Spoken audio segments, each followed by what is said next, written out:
कहानी की शुरुआत में हमें बताया जाता है कि जादूगरों ने इंसानों से जंग छेड़ दी है। इस जंग में जादूगरों ने अपने बहुत से जादुई जेव और दानवों को युद्ध में उतार दिया है, जिसकी वजह से इंसान बहुत ही आसानी से मारे जाने लगे। जादूगरों का राजा जब सभी इंसानों पे भारी आ पड़ा तो तभी किंग यूथर नामी एक राजा ने जंग में जाने का फैसला कर लिया। किंग यूथर के पास कैलिबर नाम की एक जादुई तलवार थी, जिसकी मदद से उसने जादूगरों के राजा को बहुत ही आसानी से हरा दिया और जादूगरों के हारते ही दुनिया में एक बार फिर से शांति कायम हो गई। इस युद्ध की वजह से किंग यूथर की सेना बहुत ही ज्यादा कमजोर हो चुकी थी। इस मौके का फायदा उठाकर किंग यूथर के भाई वॉटिकन अपनी सेना लेकर वहाँ आ जाता है। दरअसल वॉटिकन कैसे भी करके अपने भाई का राज्य हड़पना चाहता है ताकि वो खुद राजा बन सके, और किंग यूथर के पास जादुई तलवार होने की वजह से अब तक वो उसका कुछ भी नहीं बिगाड़ सका। इसीलिए एक दिन वॉटिकन अपनी पत्नी को एक गुफा में ले जाता है और शैतान से एक डील करता है। इस डील के चलते वॉटिकन अपनी वाइफ को मार कर उसे शैतान को बलि चढ़ा देता है। ऐसा करते ही वो एक नाइट डेमन में बदल जाता है, जिसके पास इतनी शक्तियां थी कि वो किंग यूथर को आसानी से हरा सकता था। लेकिन यूथर को इस बात का पहले से पता चल चुका था कि उसका भाई उसे मारने आ रहा है, इसलिए यूथर अपनी पत्नी और बेटे को लेकर वहाँ से भाग जाता है। लेकिन रास्ते में उसका भाई, जो अब नाइट डेमन में बदल चुका था, यूथर की पत्नी को जान से मार देता है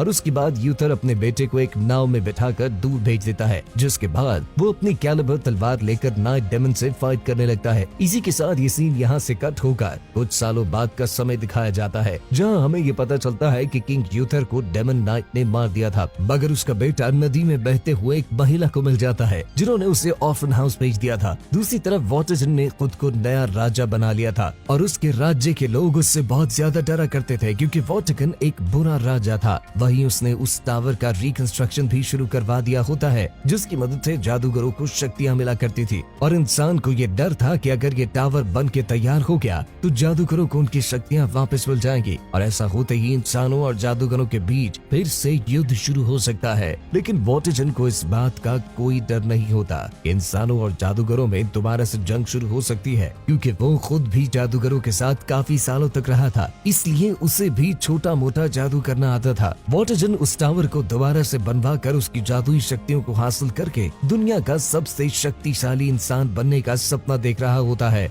इधर लंदन सिटी में किंग यूथर का बेटा आर्थर छोटी मोटी चोरियां करके अपना गुजारा किया करता, और साथ ही वो चोरी के पैसों से गरीबों की मदद भी किया करता। इसी तरह 20 साल बीत जाते हैं और अब आर्थर भी बड़ा हो चुका होता है, जबकि दूसरी तरफ वॉटिकन का डार्क टावर भी बन चुका था। एक दिन नदी का पानी सूख जाता है, जहाँ पर सैनिकों को पत्थर की एक मूर्ति मिलती है जिसमें तलवार गड़ी हुई थी। ये देखते ही वो सभी उस तलवार को निकालने की कोशिश करते हैं, लेकिन कोई भी उस तलवार को नहीं निकाल पाता। इसलिए वॉटिकन आदेश देता है कि आसपास के गांव और शहरों से लोगों को बुलाया जाए ताकि वो लोग उस तलवार को निकालने की कोशिश करें। वॉटिकन के सैनिक आर्थर को भी बाकियों के साथ पकड़ कर ले आते हैं, लेकिन अब तक कोई भी इस तलवार को निकालने में सफल नहीं हो पाया था। जहाँ आर्थर को भी तलवार निकालने का ऑर्डर दिया जाता है। अब आर्थर जैसे ही उस तलवार को टच करता है, वैसे ही उसे कुछ विजन्स आने लगते हैं, लेकिन वो उस तलवार को खींचकर पत्थर से बाहर निकाल लेता है। ये देख के सभी हैरान रह जाते हैं और वॉटिकन को भी समझ आ जाता है कि आर्थर ही किंग यूथर का बेटा है, क्योंकि वो तलवार कोई आम तलवार नहीं बल्कि किंग यूथर की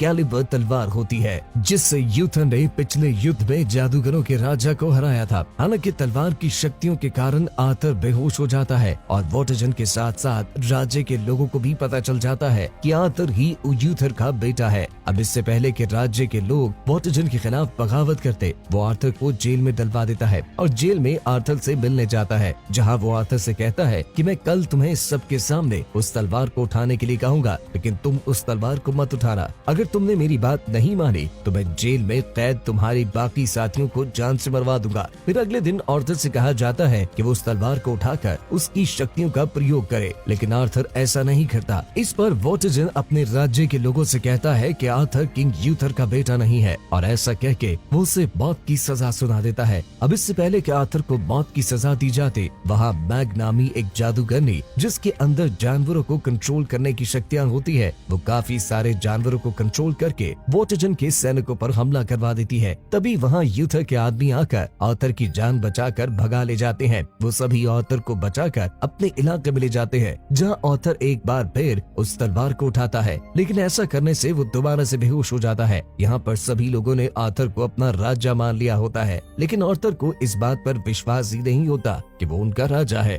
तब मैगी उस तलवार पर अपनी जादुई शक्तियों का प्रयोग करके ये पता कर लेती है कि आर्थर के साथ बचपन में क्या हुआ था। साथ ही साथ उसे ये भी पता चल जाता है कि आर्थर अपनी पुरानी यादें भूल चुका है। वो उसकी यादें वापस लाने के लिए उसे डार्क लैंड में भेजेगी, जहाँ जाकर आर्थर को सब याद आ जाएगा। आगे हम आर्थर को डार्क लैंड की ओर जाते हुए देखते हैं, जहाँ उसका सामना बहुत सारे मैजिकल क्रिएचर से होता है, जिन्हें वो एक एक करके मारते हुए आखिर में उस टावर तक पहुँच जाता है, जहाँ जाने के लिए मैग ने उसे कहा था। वहाँ पहुँचते ही उसकी कैलिबर तलवार चमकने लगती है और उस तलवार के चमकते ही आर्थर को सब कुछ याद आ जाता है। अब हमें दिखाया जाता है कि उस दिन डेमन नाइट और यूथर के बीच हुई फाइट में डेमन नाइट भारी पड़ रहा था, लेकिन यूथर ने अपनी कैलिबर तलवार को हवा में उछालकर खुद उसके नीचे आ गया, जिससे वो तलवार यूथर के पेट में जा लगती है और वो पत्थर की मूर्ति में बदलकर पानी में जा गिरता है। दरअसल यूथर ने खुद को पत्थर में इसलिए बदला ताकि वो तलवार डेमन नाइट को न मिल सके, और इस पूरे घटना को छोटा आर्थर एक नाव में बैठकर देख रहा था। इसी के साथ आर्थर का फ्लैशबैक खत्म होता है और हम नेक्स्ट सीन में मैग और आर्थर को देखते हैं।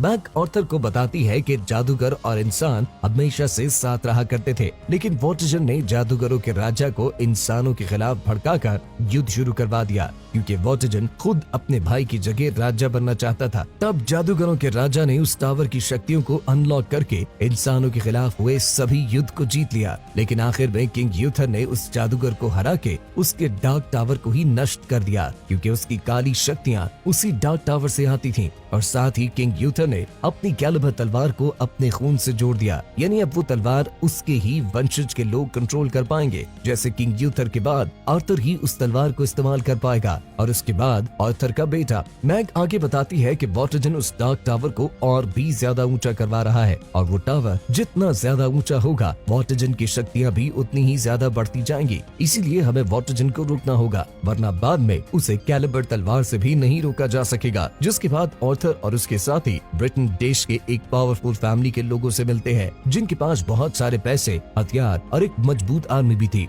यहाँ आर्थर उन्हें समझाता है कि वो किंग यूथर का बेटा है, जो इस राज्य का असली वारिस है। ये सुनकर वो परिवार भी आर्थर का साथ देने के लिए तैयार हो जाता है, और अब उनका सबसे पहला मिशन डार्क टावर को कंप्लीट होने से रोकना है, जिसके लिए वो लोग एक शिप को पूरी तरह से बर्बाद कर देते हैं, क्योंकि उसी शिप में डार्क टावर को बनाने का रॉ मटेरियल ले जाया जा रहा था। साथ ही वो लोग वॉटजन के कासल में भी आग लगा देते हैं। इस सब के बाद वॉटजन को मारने की प्लानिंग में लग जाते हैं, लेकिन वॉटजन को उनके प्लान का पता चल जाता है। इसीलिए वो अपना एक बहरूपिया तैयार करता है, जिससे आर्थर का एक साथी तीर चलाकर जान से मार देता है। अब उसके मरते ही वॉटजन के सैनिकों को आर्थर के साथियों की लोकेशन का पता चल जाता है कि आखिर वो लोग कहाँ छुपे हुए हैं, जिसके बाद वो लोग मैग को भी पकड़ लेते हैं। आर्थर अपने साथियों को मुसीबत में फंसा देखकर अपनी कैलिबर तलवार को उठा लेता है, और फिर वो उसके एक ही वार से वॉटजन के सभी सैनिकों को मार गिराता है। ये देखकर हम समझ पाते हैं कि उसकी तलवार में अनलिमिटेड पावर्स है। हालांकि इतने सारे लोगों को मारने के बाद आर्थर को बहुत बुरा फील होता है, क्योंकि वो सैनिक तो सिर्फ अपने राजा के ऑर्डर को फॉलो कर रहे थे, और उनकी आर्थर से कोई पर्सनल दुश्मनी नहीं थी। इसी सब में वॉटजन भी उसके एक साथी को जान से मार देता है, जिसके बाद आर्थर अपने बाकी साथियों को एक नाव में बिठाकर दूर चला जाता है। वो आगे जाकर अपनी तलवार को नदी में फेंक देता है। तभी गोडेस ऑफ रिवर नदी में आर्थर की तलवार को पकड़कर आर्थर को भी नदी में खींच लेती है। यहाँ वो आर्थर को भविष्य के विजन्स दिखाती है कि हर तरफ तबाही का मंजर है। इस विजन्स को दिखाने के बाद गोडेस ऑफ रिवर उससे कहती है, अगर तुमने वॉटजन को नहीं हराया तो भविष्य की दुनिया का यही हाल होगा। इसीलिए तुम एक सच्चे वॉरियर की तरह वॉटजन से युद्ध करो और उसे हराकर दुनिया में शांति कायम करो। ये सुनकर आर्थर दोबारा से अपनी तलवार उठाता है और युद्ध के लिए तैयार हो जाता है, जहाँ उसके साथी बताते हैं कि राज्य की जनता अब भी तुम्हें ही अपना राजा मानती है। पर उसी समय वॉटजन की आर्मी का एक कमांडर आर्थर को बताता है कि मैग अब भी वॉटजन के कब्जे में है, जिसे छोड़ने के बदले वॉटजन ने तुम्हारी तलवार मांगी है। तब आर्थर मैग को बचाने के लिए अपनी कैलिबर तलवार वॉटजन के कमांडर को दे देता है, जिस पर मैग को छोड़ दिया जाता है। इसीलिए अब मैग वापस आती है और आर्थर के ऊपर एक प्रोटेक्टिव स्पेल करती है, ताकि मैग के दोबारा कंट्रोल किए हुए एनिमल्स उससे कोई नुकसान न पहुंचाए। जिसके बाद आर्थर वॉटजन के कैसल में उसका सामना करने जाता है, जहां वॉटजन को पूरा भरोसा था कि वो अपनी तलवार के बिना उसका कुछ नहीं बिगाड़ सकता। उल्टा वो आर्थर को उसकी ही तलवार से मारने की कोशिश करता है, पर उसी समय बैग अपने जानवरों, पक्षियों और विशाला के सांपों को कैसल में भेज देती है, जो वहां जाते ही वॉटरजन पर हमला कर देते हैं। तब वॉटरजन कैलिबर तलवार से एक सांप के ऊपर वार करता है, जिससे वो तलवार एक प्लेयर में फंस जाता है और अब उस तलवार को सिर्फ ऑर्थर ही निकाल सकता था। वहाँ दूसरी तरफ बैग के विशाल सांप और ऑर्थर के बाकी साथी कैसल में हर तरफ तबाही मचाने लगते हैं। ये देखकर वॉटरजन समझ जाता है कि वो उनका सामना नहीं कर सकता, इसीलिए वो पिछली बार की तरह अपनी दूसरी पत्नी को भी मार देता है और दोबारा से डेमन नाइट में बदल जाता है। इसके कुछ देर बाद ऑर्थर भी कैलिबर तलवार को पिलर से निकालकर और वॉटरजन के साथियों को मारते हुए आखिर में डेमन नाइट से फाइट करने लगता है। इस फाइट में डेमन नाइट, जो ऑर्थर पर भारी पड़ रहा था, वो उसे कहता है कि swords belong to me, और यही बात उसे अपने भाई यूथर से भी कही थी। ये सुनकर ऑर्थर को बहुत ज्यादा गुस्सा आता है और वो गुस्से में डेमन नाइट पर एक के बाद एक कई बार वार करता है, लेकिन वो अब भी डेमन नाइट को नहीं हरा पाता। तब उसे समझ आता है कि अगर वो इस तलवार की शक्तियों का फुल यूज करना चाहता है तो उसे शांत रहना होगा। फिर वो अपने गुस्से को शांत करके डेमन नाइट पर वार करता है, जिससे आखिरकार वो उसे मार के उसकी असली फॉर्म यानी वॉटरजन के रूप में ले आता है, जहाँ घायल होने की वजह से वॉटरजन मारा जाता है। वॉटरजन के बढ़ते ही डार्क टावर भी डिस्ट्रॉय हो जाता है, यानी अब उनके राज्य में फिर से शांति लौट आई है। इस कहानी के लास्ट सीन में हमें दिखाया जाता है कि ऑर्थर को उस राज्य का राजा बना दिया गया है और इसी के साथ ये कहानी यहीं एंड हो जाती है।